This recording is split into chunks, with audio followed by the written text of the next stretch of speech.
এক রাজ্যে ভীষণ ধার্মিক একজন রাজা ছিলেন। তিনি তার রাজ্যে একটি মন্দির নির্মাণ করেন এবং একজন ব্রাহ্মণকে সেখানকার পূজারী নিযুক্ত করেন। সেই পূজারী ভীষণ ভগবানের ভক্ত ও ধার্মিক ছিলেন। তিনি কোনোদিনও রাজার কাছে কোনো কিছু চাইতেন না এবং কোনো রকম অভিযোগ করতেন না। এইভাবে দেখতে দেখতে 20 বছর কেটে গেল। রাজার একটা ছেলে ছিল। তাকে রাজা পড়াশোনা শিখিয়ে খুব ভালোভাবে মানুষ করেছিলেন। দেখতে দেখতে সেও বড় হয়ে গেল। এরপর এক খুব সুন্দরী রাজকুমারীর সঙ্গে তার বিয়ে হলো। বিয়ে হয়ে আসার পর প্রথম রাতে রাজকুমারীর ওই রাজমহলে কিছুতেই ঘুম আসছিল না। ফলে রাজকুমারী ঘরের মধ্যে ঘুরতে থাকলো। ঘুরতে ঘুরতে সে একটা মণিমুক্ত গাঁথার তলোয়ার দেখতে পেল। সেটিকে ভালোভাবে দেখার জন্য রাজকুমারী তলোয়ারটি নিজের হাতে নিল, কিন্তু সেটির ধার ও চমক দেখে তলোয়ারটি রাজকুমারীর হাত থেকে পড়ে গিয়ে রাজকুমারের গলায় লাগলো এবং তলোয়ারের আঘাতে রাজকুমারের শিরচ্ছেদ হয়ে সেখানেই তার মৃত্যু ঘটল। তখন রাজকুমারী কাঁদতে কাঁদতে ভগবানকে বলল, হে প্রভু, আমার সাথে এটা কি হয়ে গেল? বিয়ের প্রথম রাতেই আমার স্বামীর মৃত্যু ঘটল, তাও আবার আমার হাতে। কিন্তু এই কথাটা আমি কাউকে বলতে পারবো না, কারণ বললে এই কথাটা কেউ বিশ্বাসই করবে না। তার উপর আমার হাতে আমার স্বামীর মৃত্যু হয়েছে জানলে আমার শ্বশুরবাড়ি এবং বাপের বাড়ি চরম বদনাম হবে। এরপর ভোরবেলা রাজকুমারী দেখল ওই মন্দিরের পূজারী এসে কুয়োতে স্নান করে মন্দিরের ভেতরে চলে গেল। তখন রাজকুমারী কান্নাকাটি শুরু করলো এবং চিৎকার করে বলতে শুরু করলো, কেউ এসে আমার স্বামীকে হত্যা করে চলে গেছে। তার কান্না শুনে লোকজন জড়ো হয়ে গেল। তারপর সেখানে রাজামশাই আসলেন। তিনি জিজ্ঞেস করলেন যে রাজকুমারকে কে হত্যা করেছে। তখন রাজকুমারী বললেন যে তাকে হত্যা করেছে তাকে আমি চিনি না, কিন্তু তাকে আমি মন্দিরের দিকে যেতে দেখেছি। সকলে তখন মন্দিরের দিকে গেল এবং দেখতে পেল মন্দিরের মধ্যে ওই পূজারী ঠাকুরের পুজো করছে। সবাই তখন ওই পূজারীকে ধরে জিজ্ঞেস করতে লাগলো, তুমি কেন রাজকুমারকে হত্যা করেছ? পূজারী তখন বলল যে আমি রাজকুমারকে হত্যা করিনি, ভগবান সাক্ষী আছে। আমি তাকে হত্যা করা তো দূরে থাক, কোনো দিন রাজমহলের ভেতরে পর্যন্ত ঢুকিনি। তখন কেউ কেউ তার কথা বিশ্বাস করলো, কেউ কেউ করলো না। তখন একজন এক রকম কথা বলতে শুরু করলো।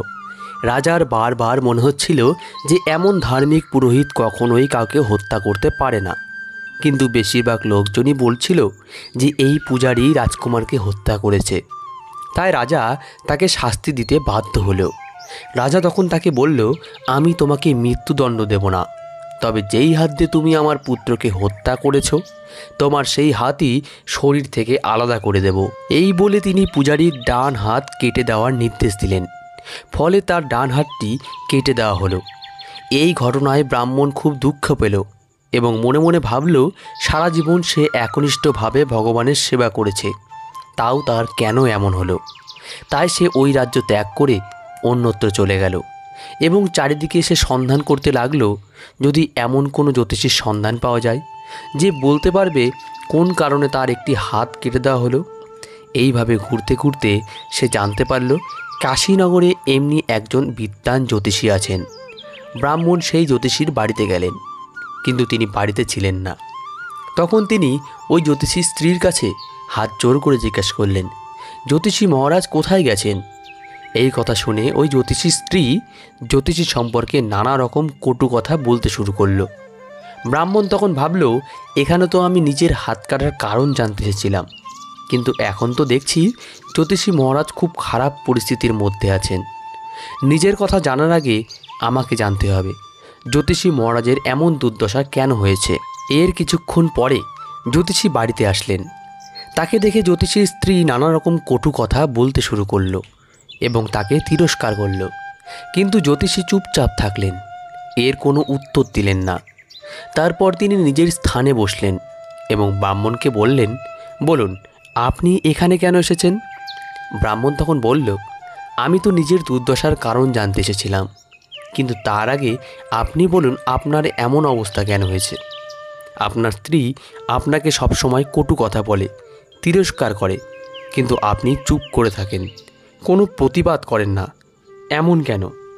তখন জ্যোতিষী বললেন, আসলে এটা আমার স্ত্রীর দোষ নয়, এটা আমারই কর্মফল যা আমি ভোগ করছি। শুনুন তাহলে, আগের জন্মে আমি ছিলাম একটা দুষ্টু কাক, আর আমার স্ত্রী ছিল একটা গাধা। ওর পিঠের উপর একটা ফোড়া হয়েছিল। তার যন্ত্রণায় সে খুব কষ্ট পেত, যে কারণে সে খুব দুর্বল হয়ে পড়েছিল। কিন্তু আমি এতটাই দুষ্টু স্বভাবের ছিলাম যে নিজের ঠোঁট দিয়ে ওর ওই ফোড়াটাকে ঠুকরে দিতাম। ও যখন যন্ত্রণায় লাফালাফি করত তা দেখে আমি খুব খুশি হতাম। আমার ভয়ে সে সারাক্ষণ লুকিয়ে থাকত, বাইরে বেরোতে চাইতো না।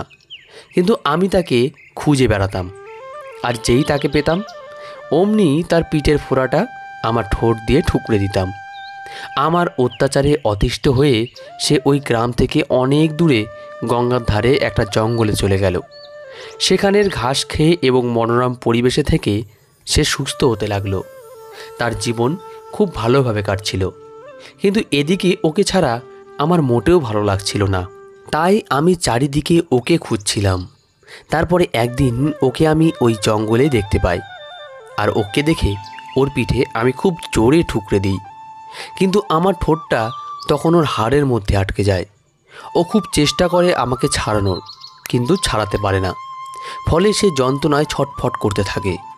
এদিকে আমিও অনেক চেষ্টা করি ছাড়ানোর, কিন্তু আমার ঠোঁটটা এমনভাবে হাড়ের মধ্যে ফেঁসে যায় যে আমিও নিজেকে মুক্ত করতে পারি না। ও ভাবল জলের ভয়ে আমি হয়তো ওকে ছেড়ে দেব, তাই ও জলের মধ্যে প্রবেশ করে। কিন্তু তখনও আমি নিজেকে ছাড়াতে পারছিলাম না। ফলে ও আরও জলের গভীরে প্রবেশ করল। এইভাবে এক সময় আমরা দুজনেই জলের মধ্যে ডুবে মারা গেলাম। কিন্তু মারা যাওয়ার পরে গঙ্গা মাতার প্রভাবে ও ব্রাহ্মণী রূপে জন্মগ্রহণ করল, আর আমি জন্ম নিলাম খুব বড় জ্যোতিষী হয়ে। ওর সাথে আমার বিবাহও হলো। এখন আমার কর্মের জন্যই ও সারা জীবন আমাকে কটু কথা শুনিয়ে যাবে, আর সেগুলো আমাকে চুপ করে শুনতে হবে। কারণ আমি যদি তা না শুনি, আমার কর্মফল ভোগ সম্পন্ন হবে না।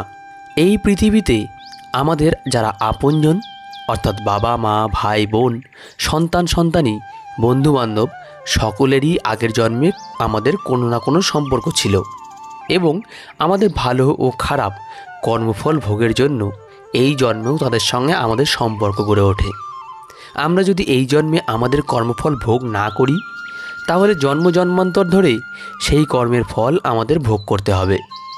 আমার কাহিনী তো শুনলেন, এবার বলুন আপনি কি জানতে চান? ব্রাহ্মণ নিজের সাথে ঘটে যাওয়া সব কথা ওই জ্যোতিষীকে বলার পর বললেন, ওই অধার্মিক রাজা আমার হাত কেটে দিল। কি কারণে সে এমন করল? তখন জ্যোতিষী বললেন, রাজা অধার্মিক নয়, আসলে এটা আপনার পূর্বজন্মেরই ফল ছিল। আপনি পূর্বজন্মের একজন খুব ধার্মিক সন্ন্যাসী ছিলেন। রাজকুমারী একটা গরু হয়ে জন্ম নিয়েছিল, আর রাজকুমার ছিল কসাই। একদিন কসাই যখন ওই গরুকে হত্যা করতে যাবে, তখন সে সেখান থেকে নিজের প্রাণ বাঁচিয়ে পালায়, আর সে আপনার সামনে দিয়েই জঙ্গলের ভেতরে ঢুকে যায়। তখন কসাই এসে আপনাকে জিজ্ঞাসা করে যে এখান দিয়ে কোনো গরুকে যেতে দেখেছেন কি না।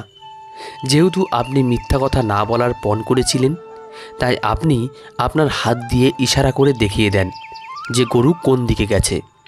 তখন সেই কসাই ওই গরুকে ধরে ফেলে এবং তাকে হত্যা করে। এরপর সে যখন গঙ্গার কিনারায় বসে ওই গরুর শরীর থেকে চামড়া ছাড়াচ্ছিল, তখন একটা বাঘ সেখানে আসে আর ওই কসাইকে এবং গরুটাকে খেয়ে ফেলে, আর তাদের হাড়গোড় ওখানে ফেলে রেখে চলে যায়। এরপর গঙ্গার জলের মধ্যে ওই হাড়গোড় ভেসে যায়। ফলে গঙ্গা নদীর প্রভাবে পরের জন্মে ওই গরুটি রাজকুমারী হয়ে এবং ওই কসাই রাজকুমার হয়ে জন্ম নেয়। তাদের কর্মফল ভোগের জন্যই এক রাত্রির জন্য তাদেরকে আবার মিলিত করা হয় এবং রাজকুমারীর হাতে রাজকুমারের মৃত্যু ঘটে। আর আপনি যেহেতু আপনার ডান হাত তুলে দেখিয়েছিলেন গরুটি কোন দিকে গিয়েছে, সেই কারণে আপনার ডান হাত কাটা যায়। আপনার এই হাত কাটার পেছনে রাজা বা অন্য কেউ দায়ী নয়, বরং দায়ী হলো আপনার কর্মফল। তাই আমরা যদি জানতে পারি যে আমরা আমাদের কোন পাপের কারণে শাস্তি ভোগ করছি, তাহলে সহজেই আমরা তা মেনে নিতে পারি। সমস্ত কথা শোনার পর ওই ব্রাহ্মণ সেখান থেকে প্রস্থান করলেন। আর গল্পটি এখানেই শেষ হয়ে গেল। তো বন্ধুরা, গল্পটি ভালো লাগলে অবশ্যই আমাদের চ্যানেলটিকে সাবস্ক্রাইব করে আমাদের পাশে থাকবেন। ধন্যবাদ। সবাই ভালো থাকবেন।